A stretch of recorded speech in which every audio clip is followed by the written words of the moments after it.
Këto pamje janë filmuar në 4 shkurt të këtij viti nga televizioni 6+1 Vlora. Kështu ishte infrastruktura e fasadës së jashtme të shkollës Hasan Pulo në Orikum.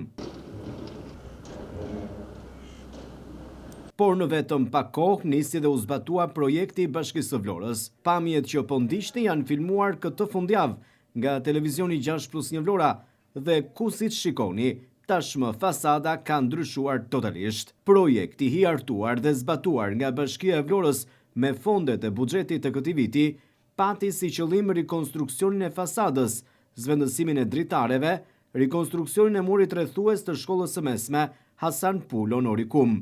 Ndërhyrja ishte edhe një kërkesë e banorëve të zonës për të përmirësuar situatën infrastrukturore në këtë shkollë ku nuk ka patur asnjëherë ndërhyrje që me ndërtimin e saj. Por gjithashtu, rehabilitimit ju nënshtruan edhe terrenet sportive në shkollën e mesme Hasan Pulo.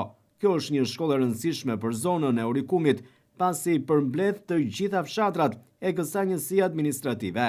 Edhe pse ka rënë numri i nxënësve në këtë shkollë, sikundër edhe në të gjitha shkollat e Bashkisë së Vlorës apo edhe të vendit tonë, infrastruktura është një element i domosdoshëm për ata nxënës që e frekuentojnë shkollën.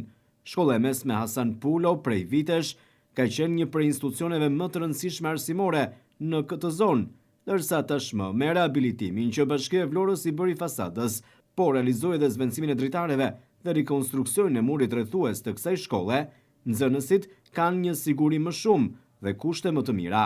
Gjithashtu, projekti ka parashikuar edhe vendosjen e kamerave, me qëllim rritjen edhe më tepër të sigurisë në këtë shkollë.